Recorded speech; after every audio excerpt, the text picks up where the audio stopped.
Halo teman-teman, kenalin aku Riana Pratiwi. Di sini aku akan sharing pengalaman belajar aku selama mengikuti mata kuliah public speaking. Tahu nggak sih teman-teman, kalau MC, moderator, atau penyiar itu ternyata masuk ke dalam public speaking loh.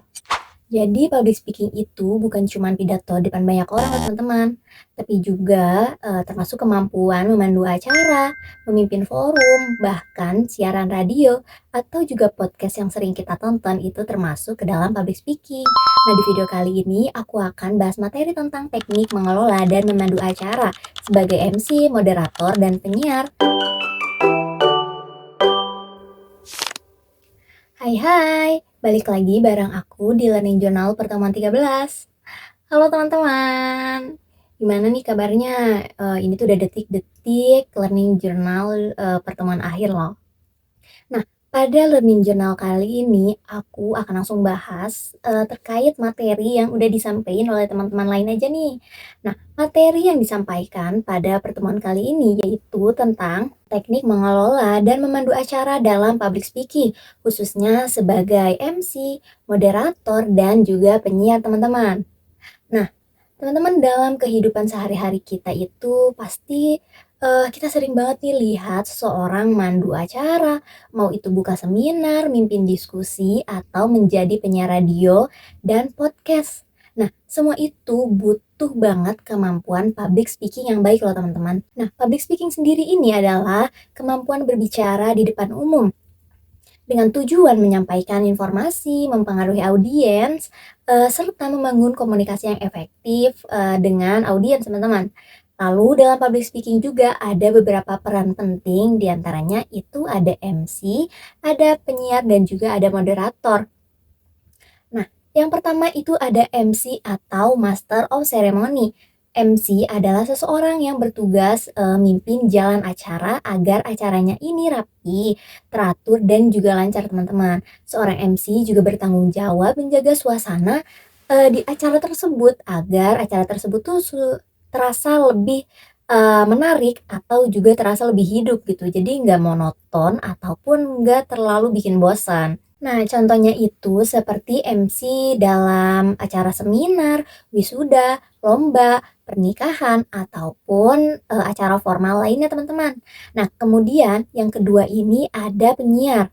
Nah, penyiar itu biasanya membawakan acara di radio, podcast, atau media hiburan lain gitu teman-teman. Nah, seorang penyiar ini harus memiliki suara yang hangat, komunikatif, percaya diri, dan juga nggak monoton nih suaranya agar pendengar ini merasa lebih nyaman mendengarkan penyiar ketika sedang menyiarkan radio. Lalu selain penyiar radio atau podcast, penyiar juga ada di pekerjaan seperti di stasiun atau di bandara, ataupun yang lainnya teman-teman. Itu juga salah satu tugas penyiar. Para penumpang yang terhormat, kereta api Taksaka tujuan akhir Jakarta Lalu telah yang tiba di ketiga ini stasiun ada Gambir. moderator. Moderator itu adalah seseorang yang ngatur jalan forum atau diskusi. Nah, tugas moderator ini yaitu menjadi penengah antara narasumber dan juga audiens teman-teman, agar diskusinya tetap tertib, netral, dan juga sesuai dengan topik pembahasan yang sedang dibicarakan. Nah, walaupun ketiga ini berbeda, tapi semuanya itu membutuhkan kemampuan public speaking yang baik teman-teman. Nah, ada beberapa teknik dasar yang wajib dikuasai dalam public speaking. Yang pertama itu ada teknik vokal. Dalam public speaking teman-teman, suara ini merupakan hal yang sangat penting karena suara adalah alat utama untuk menyampaikan pesan kepada audiens. Ada beberapa hal yang perlu diperhatikan dalam teknik vokal. Yang pertama yaitu gunakan intonasi yang jelas dan juga menarik supaya audiens nih nggak bosan nih sama yang kita sampaikan gitu. Yang kedua juga beri penekanan pada kalimat-kalimat penting agar lebih dipahami oleh audiens. Yang ketiga, kita juga harus ngatur kecepatan berbicara.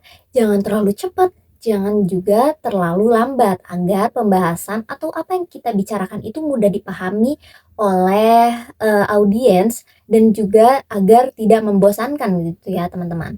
Karena ketika kita, berbicara terlalu lambat juga mungkin audiens akan merasa bosan dan juga mengantuk. Lalu yang keempat teman-teman, itu perjelas pengucapan kata atau artikulasi supaya, kata yang kita bicarakan terdengar jelas oleh audiens. Jadi, ketika kita sedang melakukan public speaking, artikulasi kita tuh harus jelas dari A, I, U, E, O itu harus terdengar jelas oleh audiens agar, tidak ada simpang siur atau kesalahan yang terdengar oleh audiens. Nah, teman-teman, selain teknik vokal yang udah kita bahas, nah dalam public speaking ini juga membutuhkan teknik performa dan gestur. Nah, dalam berbicara di depan umum, ketika kita di depan banyak orang nih, bahasa tubuh ini memiliki pengaruh yang besar loh teman-teman terhadap penampilan, kita ketika berbicara. Nah, yang pertama, kita itu harus melakukan eye contact atau kontak mata dengan audiens agar komunikasi itu terasa lebih dekat dan juga lebih percaya diri.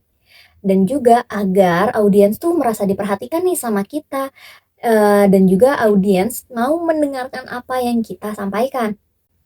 Yang kedua, gunakan gerakan tangan atau tubuh yang alami. Kita tuh harus menggunakan gerakan-gerakan tangan supaya, menjadi tambahan atau penguat ketika kita berbicara. Nah, tetapi juga jangan menggunakan, gerakan yang terlalu berlebihan atau yang tidak perlu gitu. Secukupnya saja untuk penekanan kata, untuk memperjelas, seperti itu.